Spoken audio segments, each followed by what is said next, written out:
Hey guys, consider joining me on Discord. Everyone on the RC Aviation server would love to chat with you. The link is in the description. See you there. What's going on YouTube? We are back out with the F-16 80mm and we're going to be comparing this versus the 70mm Thunderbirds from E-flite. These are both E-flite jets. This one's not being flown stock, but of course you guys know how we are on this channel. We push these jets to do things that maybe the designers didn't intend them to do. So we got the full Tailoron setup. This is how the jet actually flies with the flaps. Flapperons drop to 50%. We're just going to go ahead and haul butt. Before we do that though, I want to go ahead and show you guys we are balancing right here, which is pretty much optimal for flapperon, so you don't get into alpha lock, meaning that you have to drop the throttle to get the nose to come down when you're approaching. If you ever see the plane stick like this on approach and you can't get it to come down even with stick pressure, cut the throttle and then let it drop naturally on its own. Anyway, we're flying on a 5055C SMC battery. These are awesome. I'm going to be hopefully working with them guys in the future. They're in Virginia, not far from us here in North Carolina. And we're going to go ahead and take this bugger up and have some fun. Let's do it. Show you guys what the F-16s are all about. With the 5280 burner.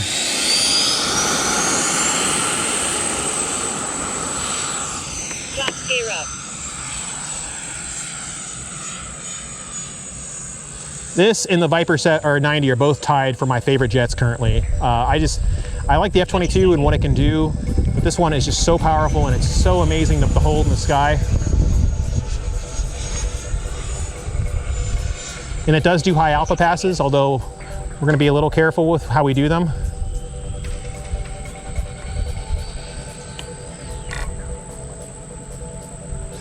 Yeah, we're gonna pull out of that. It was getting a little sketchy. Some of the winds are making it harder and I'm not doing it quite right. That's okay. We'll just do some aero routines here.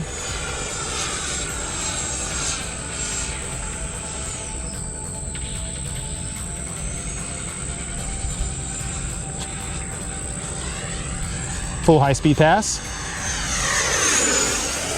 1 minute. Put it into a minimum radius turn. Holds it with a nice aggressive bank angle. If we had a more powerful motor, we could probably push it even more. Going into a load it roll. Do a couple of those in succession coming up here as we turn around. Use some rudder to turn the nose, point it back at us.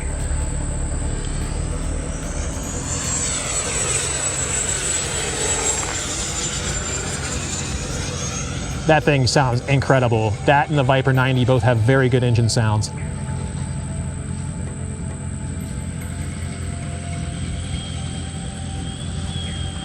Putting it into inverted high alpha.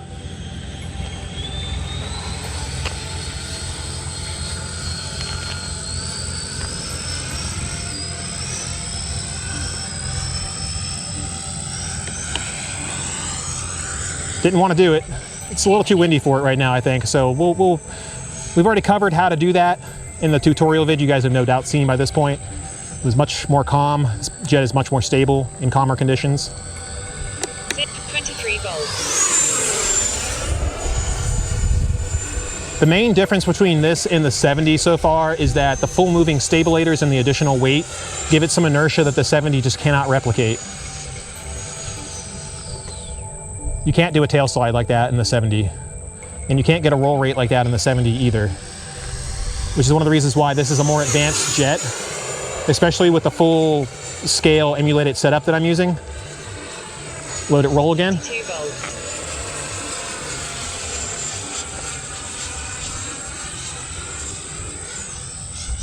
This thing feels and looks like an F-16 in the sky. It's incredible.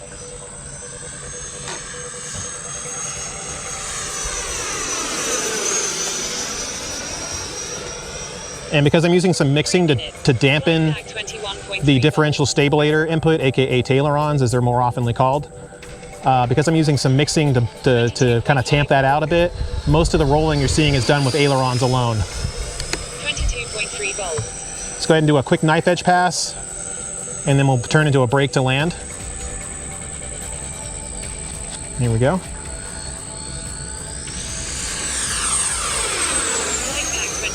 Very, very short, kind of like a presentation pass, less of a knife edge. But when things feel weird and you're in doubt, just throttle out. All right, let's go ahead and make our brake pass here, get the plane close to us. We'll do the military overhead pattern landing this time. 2.3 volts.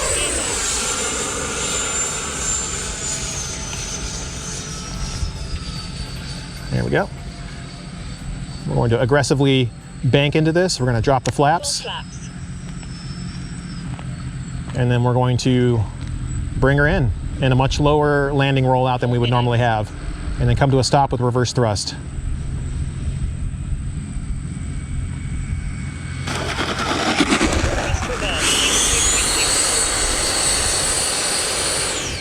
Engine flaps up. Amazing jet, just absolutely incredible. And the fact that you can set this up to fly just like a full-scale F-16 is just, words don't do it justice. It is so good. If you're thinking about this for the Viper / F-16 70mm and you want to fly this jet and you're not sure if you can, start with a 70mm first, especially if you're flying my setup, which is in the maiden vid. This is a very advanced configuration. This does not fly stock, but this flies very close to what the true potential of this jet can reach. With a better motor in it, like an upgraded FMS motor rather, this thing will probably be able to hold a very strong, sustained, high G minimum radius turn and much better loaded rolls too. Not to say that what it was doing was bad, but I'm betting we could get it even better with more thrust. So we're gonna go ahead and switch to the Viper 70 over there, and then we'll be right back and show you guys the differences. All right guys, so we're back with the 70mm Viper / F-16 Fighting Falcon, whatever you want to call it. It's got multiple names. This one's got the full flapper on setup just like the 80mm, but it does not have full flying stabilator, so it's going to be a little bit more limited. Let's show you some of the same moves that I performed in the 80 in the 70 with a Spectrum 5000 pack, so you guys can see, no joke, no bluffs here. 5000 pack, nice and fat, sitting up in the nose there. Let's get her up there and see what she can do with the flapper-ons. And the 5280 RC burner, just like the 80mm. Flaps gear up. It's not as agile on the 5000 pack because it's heavier. But it actually does some pretty nice loaded rolls. I am impressed with that.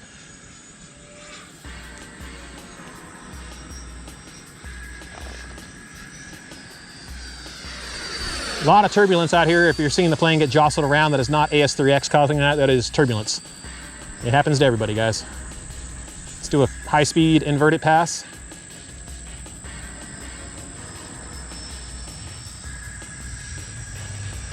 I will say that I like the way this thing tracks inverted a bit better. It's a little bit more stable feeling.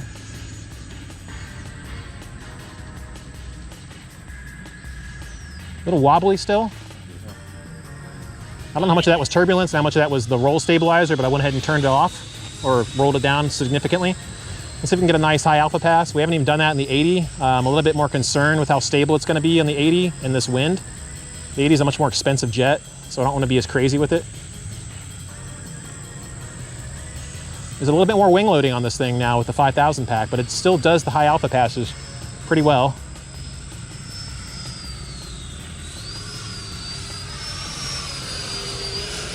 Airport groundskeeper is out there. Let's go ahead and give him a nice send-off right above his head. He gives us a wave.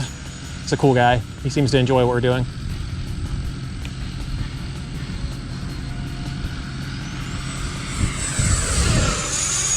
Now let's put this thing into a minimum radius turn.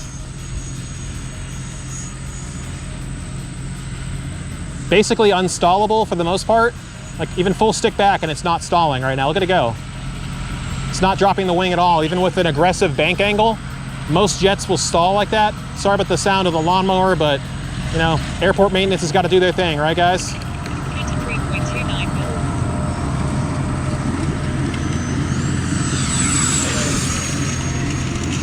volts. Had to go around the lawnmower. I didn't want to hit him. So yeah, I mean, obviously you can't do the aggressive banks with this thing. You can't do Cobra maneuvers with it. There's a lot of things that you can't do, but you can use the high G flaps that the F-16 80's got to increase the pitch authority. You might even be able to make it stall like this. I'm holding full flat, out there it goes, it rolled to the right, finally hit an accelerated stall. It is so hard to do in this jet. Let's see if we can tail slide it with those clouds as backdrop. Okay, so you can tail slide it It wasn't doing it very well the first time I tried, so I will take that back about the 80 versus 70 comparison. Say what you want about me, but I will admit when I'm wrong. Let's see if it will invert it high alpha correctly this time. 22.8. I'm not expecting much in this department.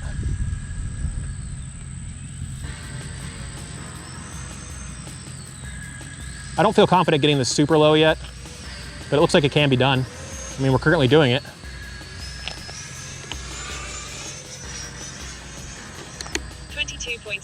Plenty of power left to work with. That's under load.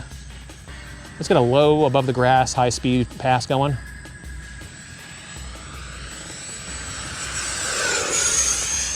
I think we can get even lower than that. Gotta be careful with those poles just in case it does stall unexpectedly. We don't want it to stall into the grass.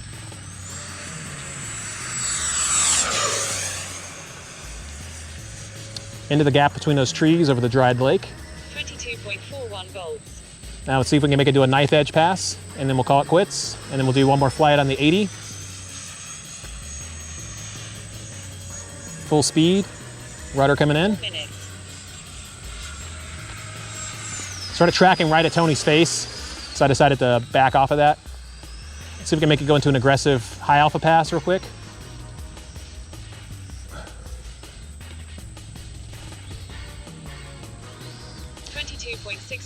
Both F-16s have a very similar stall profile. As long as you're not adding any aileron to them, especially the 80, it won't stall. It'll just drop into the sky. Same with the 70.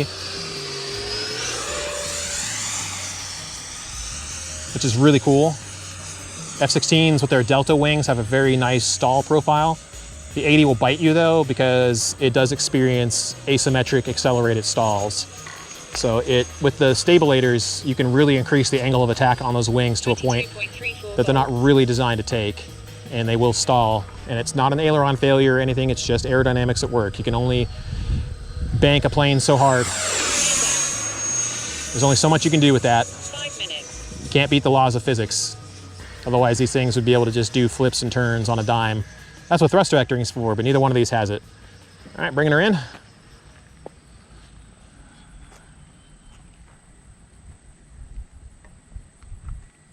.5 volts.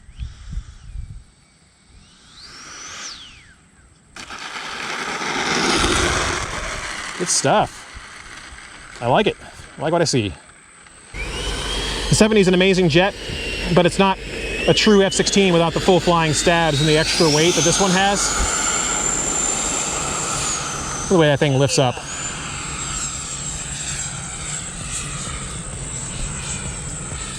I mean, and the way this thing can do things like Cobra maneuvers too. Check this out. I'm gonna go up a nice little higher. 23.3 volts.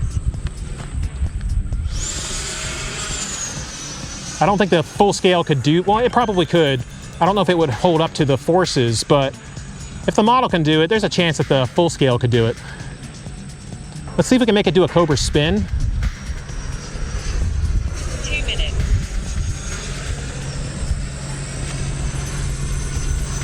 Get a little above that dude out there doing his yard work.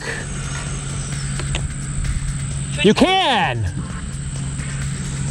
Oh my gosh, I wasn't expecting that.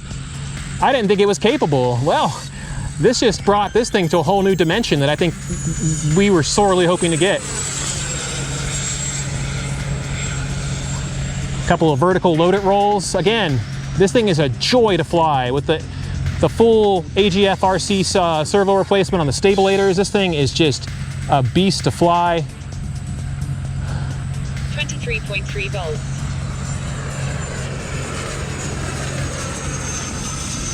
Got to be careful about the lawnmower fellow out there. I don't want to run into him.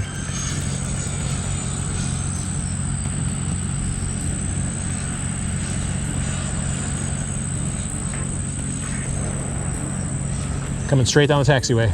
3 minutes. Wind shear.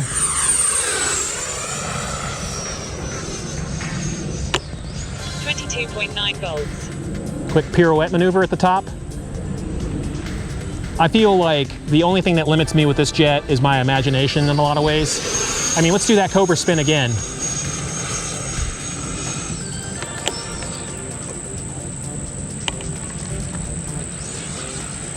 Which is just amazing. I love that so many of these models can do this and that you can do it in model scale.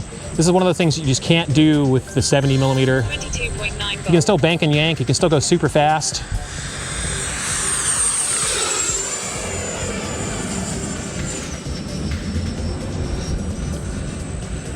Slow, precise movements are everything with this jet. It does amazing loaded rolls. I just love the way it does them. Look at the way this thing points. And that 5280 RC afterburner in the tail. Let's go ahead and get her out of this min radius turn. 21.8 volts. Get a full high-speed pass going with a proper knife edge. Get some inertia built up. Bring her down the taxiway here. Flight pack 21.2 volts. Flight pack 20.9 volts. All right, we're beating this battery up. We need to go ahead and get her back in. Zip 22.1 volts. Going in for our brake pass. A lot of wind shear out here. Look at her sinking and climbing.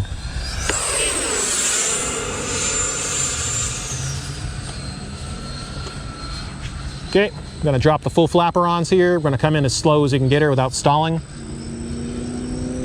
Getting some rotor action off the top of those trees. Full flap. Flaps coming in. Aggressively getting into the pattern. A lot of shear. 2.2 We're just gonna power through it. We got it, we got it. 5 minutes. Flight pack 21.2 volts. Flaps up. We have to land without flaps. Flight pack 21.2 volts. We got to get this bird down in the next 2 tries, otherwise it's going down. It's one of the dangers of flying here. I offered Tony the sticks, and that man's got some common sense. He knew better than to fly in this weather. Wish I had taken his advice. 22.5 volts. I think we got it though. I think we got it. I did turn off the low voltage cutoff. If I have to smoke this 5,000 pack, I'm going to be able to do that. I'd rather not, but given the choice of smoking the plane versus the battery, I'll take the battery any day of the week. I hate wind shear. It is it's the most annoying thing about flying is when you get random winds that shift direction on you and cause the plane to become unstable in the sky like that, where it starts sinking. Hold that nose up.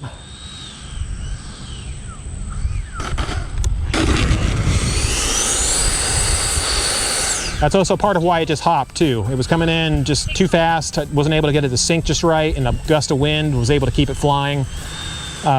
Just glad that I was able to bring it in. I'm glad that we didn't destroy the battery. 0.3 volts. 22.4 volts. Let's go ahead and check the battery voltage level. I want to see how low we really got this thing to. Go ahead and get the checker out of here. It's in my pocket, of course. There it is. Never have to use this on the channel because we have voltage telemetry, but I want to see what the individual cells hit. Come on, baby, get off there. Unplug the 5280 burner, plug this in. You're looking at 3.72 volts. We had enough for 2 more passes before this thing would have possibly started irreparably damaging the battery. So we got lucky that we were able to get down when we did before this wind started to really pick up. Look at that. Like it doesn't look like a whole lot, but you got to remember the way this airport's built and all the trees and obstructions out here. There's tons of rotor turbulence coming off of everything. It makes it act like shear forces, and the plane's just doing this in the sky, getting jostled side to side. I'm glad I have the stabilizer programmed as well as I do, because this would be like flying on a what do you want to call those things? The rodeo horse things that you jump on, and the rodeo bulls, the things that knock you off in the air. All right, guys, so we're back with the 70. We're going to go ahead and do one more comparison between this and the 80, and then give you guys the final rundown on the 2.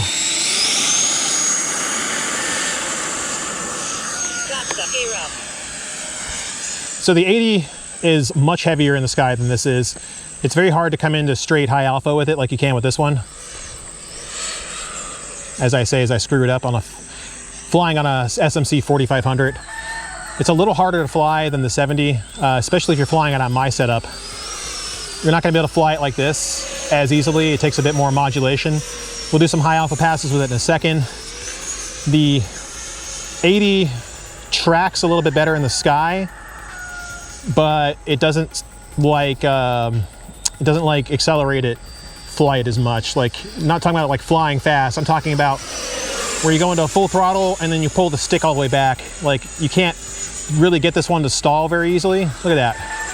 The 80 would have already spiraled toward the ground right now, and one of the wings would have lost lift in a classic accelerated stall. The 70 is much more stable in that regard because of the fixed stabilators. So that provides a lot of support to it that the 80 just doesn't have.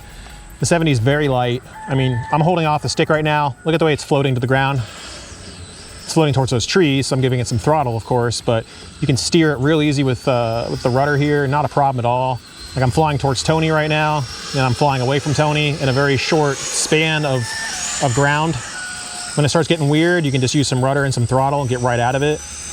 I mean, this jet is almost cheating. It's not really representative of how tougher jets fly. But it does have F-16 looks, and it does kind of fly like one too. So it is a good beginner's jet to get you used to how an F-16 is going to fly. So if you do want to get ready to go to an F-16 like the 80, which is the best one on the market right now as far as I'm concerned personally, this is an astounding choice to work with. It's amazing. It flies really well. It's got enough thrust to weight to do anything you want it to do. I mean, it even does really nice load-it rolls with some bank and some rudder mixed into it with the aileron response. It handles wind pretty well too. It does feel a little unstable, but all jets kind of do in this wind. A little bit of rudder and some aileron goes a long way. You're getting those nice inertial load-it rolls to look like the real thing or very close to it. Let's do another one, show you the differences between this load-it roll and the 80s. Because they're both F-16s, they both do the maneuver very similar, but the 80 has the addition of the differential stabilators, also known as tailerons. One thing that they're very different in is that the 70 cannot do knife edge anywhere near as close. Watch this. Full speed, full rudder, and it's starting to sink toward the ground. It's a what do you call it, a ballistic trajectory. It doesn't really feel like a proper knife edge. Even with full speed, you can't get it to do it. Maybe into the wind we can. Into the wind we can with the additional airspeed, about another 10 to 15 miles of additional airspeed, keeping it up in the air. But it's not like the 80. It doesn't fly as stable a knife edge. But for what it is, it's a lot of fun. And it looks really good, and it sounds incredible. It sounds like an 80 millimeter jet, even though it's a 70, flying the same motor as the Viper 70.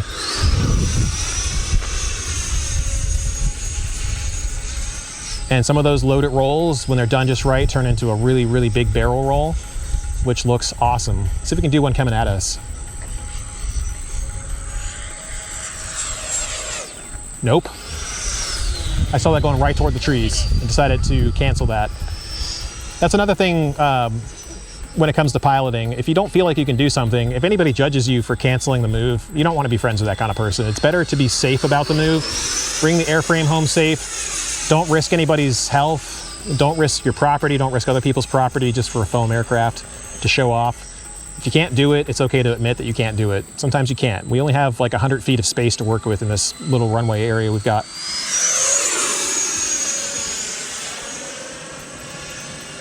But there's very, very few bad tendencies with this plane with rudder. I mean, it barely wings over with full rudder. Like, let's go ahead and give it some full rudder input. Full rudder right now, and it barely wings over.